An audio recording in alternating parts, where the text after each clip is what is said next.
Wemby got inside Mitchell Robinson's head. Mitchell Robinson finally told the world how he hurt his hand, but the answer may have exposed something much bigger than an injury. Because for weeks, NBA fans thought this was just another finals mystery. A broken hand, a vague team statement, a player refusing to explain, a fan base guessing in every comment section. But once Victor Wembanyama started pointing at his own head in the middle of Madison Square Garden, this story stopped being about a bandage. It became psychological warfare. Game 4 of the 2026 NBA Finals was supposed to be another brutal battle between the New York Knicks and the San Antonio Spurs. The Garden was loud, angry, and ready to make Wembanyama uncomfortable. Knicks fans still remembered the previous game. They remembered the shove. They remembered the no call. They had already decided that Wemby was the villain of the series. But villains do not always run from the noise. Sometimes they smile at it. Early in the first quarter, Wembanyama caught the ball on the block with Mitchell Robinson guarding him. Robinson had the size, the strength, the playoff experience, and the home crowd behind him. But Wemby had something more dangerous that night. He had confidence. He backed Robinson down, scored, turned, and as he jogged back up the floor, he delivered the line that would follow Robinson for the rest of the series. "I'm in your head." That was all it took. Robinson heard it. The Garden felt it. And moments later, when the two big men crossed half court, Robinson reacted with a forearm that sent Wembanyama down and forced the officials to review the play. The call was upgraded to a flagrant foul, but the real damage had already been done because Wemby did not look shaken. He sat on the hardwood, smiling, clapping, pointing to his head like he had just proved the entire point. He was not just winning possessions. He was winning the mental battle. And for Robinson, already playing with a heavily wrapped hand nobody wanted to explain, that moment made everything look worse. The internet exploded almost instantly. Spurs fans called Wembanyama fearless. Knicks fans called it payback. Neutral fans watched the clip over and over, asking the same question.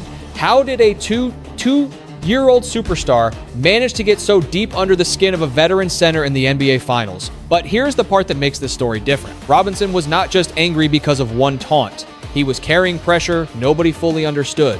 A mysterious hand injury, questions from reporters, doubt from fans, frustration inside the organization, a free throw problem opponents were openly hunting, and across from him stood a 7'4" nightmare who kept scoring, kept talking, and kept reminding him that the battle was happening in his mind as much as on the court. At first, people judged Robinson like they knew the whole story. They did not. Because behind that wrapped hand was a family emergency, a moment of panic, and a private pain Robinson had not been ready to share with the world. But before we get to the truth, we have to understand how Wembanyama turned one finals moment into a viral humiliation that changed the way everyone looked at Mitchell Robinson. So tell me right now, where are you watching from? Drop your city in the comments. If you think Wemby got into Robinson's head, press 1. If you think Robinson was just protecting his team and sending a message, press 2. And if you love NBA drama, finals tension, and the stories behind the headlines, make sure you subscribe, because this one gets much deeper than one flagrant foul. The moment Madison Square Garden changed. The strange thing about Madison Square Garden that night was not how loud it got. It was how fast it went quiet. Before Game 4 even tipped off, the building felt like it was waiting for a fight. Knicks fans had already marked Victor Wembanyama as the enemy. They remembered the physical play from the previous game. They remembered Jalen Brunson hitting the floor. They remembered the league reviewing the moment and deciding not to punish Wembanyama the way New York wanted. So when Wemby touched the ball, the boos came down like thunder. But he did not shrink. That is what made the night feel different. A lot of young players hear that kind of noise in the NBA Finals and start rushing. They take bad shots. They argue with officials. They try too hard to silence the crowd. Wembanyama did the opposite. He slowed everything down. He played like the noise belonged to him. Every possession became a message. When he caught the ball against Mitchell Robinson, he did not just see a defender. He saw pressure. He saw a veteran big man playing with a wrapped hand. He saw a player already being questioned by fans, media, and maybe even people inside his own organization. And Wemby attacked that pressure like it was part of the scouting report. He backed Robinson down. He finished. Then he delivered the line, "I'm in your head." Those words hit harder than the basket, because Robinson's reaction told the whole arena that Wemby had found the right nerve. The forearm came moments later. The whistle came after that. The review stopped the game, and suddenly, the entire finals had a new image. Wembanyama on the floor, smiling, pointing to his head, clapping like he had just won a chess match. The Garden wanted to see him rattle. Instead, he looked entertained. That is why the clip exploded. It was not just because there was contact. It was because of the contrast. Robinson looked frustrated. Wemby looked calm. Robinson looked like he had lost control for 1 second. Wemby looked like he had planned the entire trap. And for a Knicks team trying to protect home court, that was dangerous. Because once a player starts winning the emotional game, every normal basketball play starts carrying extra meaning. Every Wemby bucket felt like a taunt. Every Robinson mistake felt like proof. Every camera shot of the bench became a storyline. Every fan reaction became fuel. That is when a finals series stops being just basketball. It becomes theater. And in that theater, Wembanyama was suddenly not just the most talented player on the floor. He was the best actor, the loudest villain, and the calmest mind in the building. Robinson, meanwhile, was caught in the worst possible role. The veteran big man trying to hold the line while the whole world watched him get pulled deeper and deeper into a mental battle he never seemed prepared to win. By the end of that sequence, the Knicks still had time to respond on the scoreboard, but the story had already shifted. The question was no longer just whether New York could beat San Antonio, it was whether Mitchell Robinson could survive the spotlight, the injury questions, the free throw pressure, and the rising star who kept telling him exactly where the battle was taking place. Inside his head, the injury nobody could explain. Before the taunt, before the flagrant foul, before the internet turned Mitchell Robinson into a final storyline, there was one detail nobody could ignore. His hand. Robinson entered the NBA Finals with a heavy rap, and the Knicks gave almost no explanation. They only made one thing clear. The injury did not happen in a game or practice. That answer created more questions than it solved. The timing made everything feel suspicious. New York had just finished a strong Eastern Conference Finals run. Robinson had looked playable. Then suddenly, right before the biggest series of his career, he had a broken hand and no clear timeline. For a big man, that mattered. Robinson's job depends on contact. He has to rebound, catch passes in traffic, set screens, finish near the rim, and battle inside every possession. A damaged hand can affect everything, and against Victor Wembanyama, even a small weakness becomes a massive problem. Because Wemby did not just attack Robinson physically, he attacked the pressure around him. Every missed free throw, every slow defensive step, every awkward possession made fans ask about the hand again. And because Robinson refused to explain, the mystery grew louder. By Game 4, the rap was no longer just medical tape. It was a symbol of doubt, silence, and pressure. And Wembanyama saw all of it. Wemby turned the matchup into humiliation. Victor Wembanyama did not need the taunt to embarrass Mitchell Robinson. The basketball had already started doing that. Earlier in the series, Wemby caught the ball against Robinson, sold a fake, and blew right past him. Robinson stumbled, dropped awkwardly, and the clip exploded online. Fans joked that he looked like he was proposing. Spurs fans celebrated. Knicks fans tried to defend him, but the damage was done. Robinson was not just getting scored on, he was becoming a highlight. That is the cruel part of modern NBA drama. One bad possession does not disappear. It becomes a replay, a meme, a caption, and a weapon for rival fans. Nobody cares about the hand injury. Nobody cares about the pressure. They only see the fall, and Wembanyama understood that. He kept attacking. He kept talking. He kept forcing Robinson into uncomfortable moments. Every basket made Robinson look more frustrated. Every smile from Wemby made the matchup feel more one-sided. By the time Game 4 reached the forearm incident, Wemby had already built the taunt was just the final push. Robinson reacted. Wemby smiled, and the world saw exactly what Wembanyama wanted them to see. A veteran losing control while a young superstar controlled the moment. Robinson was carrying more than basketball. Mitchell Robinson's problem was not coming from one place. It was coming from everywhere. On the court, Wembanyama was attacking him. At the free throw line, opponents were hunting him.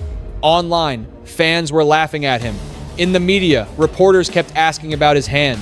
And behind the scenes, reports suggested the Knicks were frustrated too. That is a brutal pressure cooker. Robinson had always been valuable because of his defense, rebounding, screens, and toughness. But the playoffs expose every weakness, and his free throw shooting became impossible to hide. Opposing coaches knew they could foul him and force the Knicks into uncomfortable decisions, keep him on the floor and risk missed free throws, or bench him and lose size. Then came Wembanyama, turning that pressure into a mental battle. When Wemby said, "I'm in your head," Robinson was not just hearing one insult. He was hearing weeks of doubt, criticism, pain, and frustration. The forearm was not an excuse, but it was a reveal. It showed how much Robinson had been carrying. And the hardest part was this. He could not fully defend himself without telling a private story he was not ready to share. The Knicks had questions too. The fans were not the only ones wondering what happened to Mitchell Robinson's hand. Reports suggested people inside the Knicks organization were frustrated, not only with his free throw struggles, but also with the fact that the injury happened away from basketball. That changed the tone. If Robinson had been hurt during a game, everyone would have called it bad luck. But when a key player suffers an off-court injury right before the finals and nobody explains how it happened, front offices start asking harder questions, especially when that player has a long injury history. Robinson had helped New York win. He gave them size, defense, and toughness. But he also had real concerns. Injuries, limited offense, poor free throw shooting, and now a mysterious hand problem during the most important stretch of the season. That is why his future with the Knicks became uncertain even after a championship run. Winning a ring does not stop the business of basketball. Teams still calculate money, health, risk, and roster fit. Robinson could be respected and still be replaced. He could be loved by fans and still be allowed to leave. So when Robinson responded to reports with laughing emojis, it pushed back against the rumors, but it did not answer the biggest question. What really happened to that hand? The truth behind the broken hand. When Mitchell Robinson finally told the truth, the story changed instantly. Not because the injury disappeared, but because the judgment around it suddenly felt different. For weeks, people had treated the broken hand like a suspicious basketball story. They talked about discipline, they talked about timing, they talked about the Knicks being frustrated. They talked about whether Robinson had hurt the team right before the biggest series of the season, but when Robinson finally explained what happened, the mystery became something far more human. It began with a phone call. Right after the Knicks had finished handling business against Cleveland, Robinson received news that his youngest brother had been in a serious car accident. That kind of call changes the air in the room. It does not matter how big the game is. It does not matter how much money is on the line. It does not matter if the finals are coming. Family cuts through everything. Robinson said he did not see the messages until he got home late. Then he started calling back. Then he FaceTimed his brother, and what he saw shook him. His brother was in a neck brace. He was not responding. He was not speaking. Robinson said, in that moment, he feared the worst. Imagine that. You are supposed to be preparing for the NBA final. You are supposed to be locked in, studying film, resting your body, focusing on Wembanyama, focusing on matchups, focusing on the championship opportunity sitting right in front of you. And then suddenly, your world is not basketball anymore. It is your little brother on a screen. It is fear. It is helplessness. It is being hundreds of miles away and realizing there is nothing you can do in that exact second to fix what you are seeing. That is when Robinson said he reacted.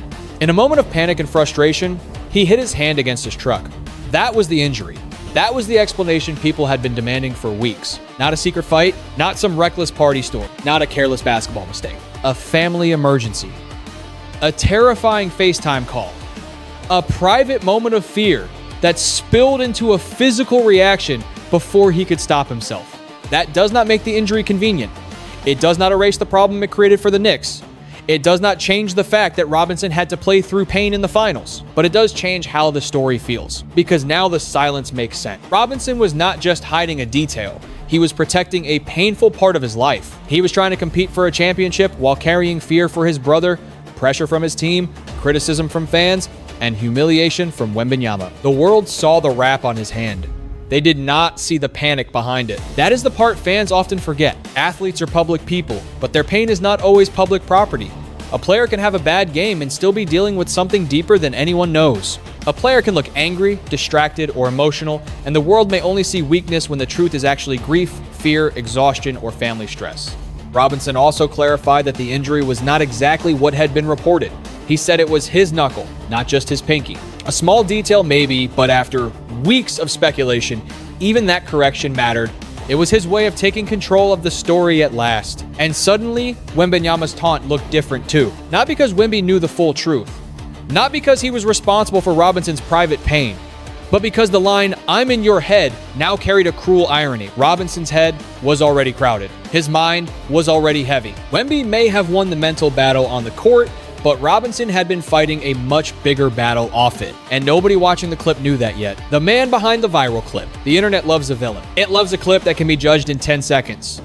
It loves a player losing his cool. It loves a taunt, a reaction, a slow motion replay, and a comment section ready to decide who was strong and who was weak. For weeks, Mitchell Robinson became that clip. He was the big man who got baited, the veteran who let Wembanyama live in his head, the player with the mystery injury, the center opponents could foul on purpose, the guy who helped the Knicks win, but still somehow left people wondering whether he was part of the future. That was the public version. The private version was very different. Robinson was a man carrying a family scare, emotional stress, and the weight of being the oldest sibling when something terrifying happened at home. That role mattered. When you are the oldest, people expect you to be strong even when you are scared. They expect you to answer calls, keep calm, make decisions, and hold the family together. But athletes do not become emotionless just because they are tall, famous, or paid millions of dollars. Robinson saw his brother in a frightening condition and reacted like a person in pain. That truth does not fit neatly into sports debate shows. It is too human, because human stories are messy. They do not give fans a clean winner and loser. They make people uncomfortable. They force everyone to ask whether they judged too quickly. And in Robinson's case, that is exactly what happened. The same people who mocked the injury now had to sit with the possibility that they had been laughing at a man's worst family moment without knowing it. That is the emotional power of this story. It reminds us how little we actually know. We see the games, we see the box scores, we see the press conferences, we see the body language on the bench, we hear the rumors, we watch the clips, but we do not see the late night phone calls. We do not see the family emergencies. We do not see the private sacrifices that players make while trying to perform under impossible public pressure. Robinson even admitted that the season had been difficult for reasons beyond basketball: personal issues, relationship problems, internal struggles. That kind of honesty is rare, especially from a player known for being private, and it made the story deeper than a finals beef. It became a reminder that performance does not happen in a vacuum. When a player misses free throws, the public sees mechanics. But maybe the player feels anxiety, pain, pressure, and exhaustion. When a player reacts emotionally, fans see lack of discipline. But maybe the player is already carrying stress that has nowhere safe to go. When a player refuses to explain an injury, media members see mystery. But maybe the truth is too personal to give away before he is ready. That does not mean players should never be criticized. It means criticism should leave room for humanity. Robinson played every game of that championship run. He gave the Knicks what he could with a wrapped hand and a heavy mind. He did not dominate the finals. He did not silence every doubt. He did not escape Wembanyama's psychological trap. But he competed while carrying more than most people knew. And after the season, when he finally told the story on his own terms, it became clear that the most important part of the drama had never been Wemby pointing at his head. It was Robinson finally letting people see what had been inside his fear for his brother, love for his family, pressure as a father, and the burden of trying to be strong while the world only saw a basketball player having a bad moment. Why leaving New York made sense? When Mitchell Robinson left New York for Boston, it felt both surprising and logical. Surprising because he had just won a championship with the Knicks. He had spent years in New York, accepted his role, battled through injuries, and helped the team reach the top. Logical, because the Knicks had difficult decisions to make. Robinson was valuable, but complicated. He brought rebounding, rim protection, size, and toughness. But he also brought injury concerns, free throw problems, limited offense, and a final storyline that raised questions inside and outside the organization.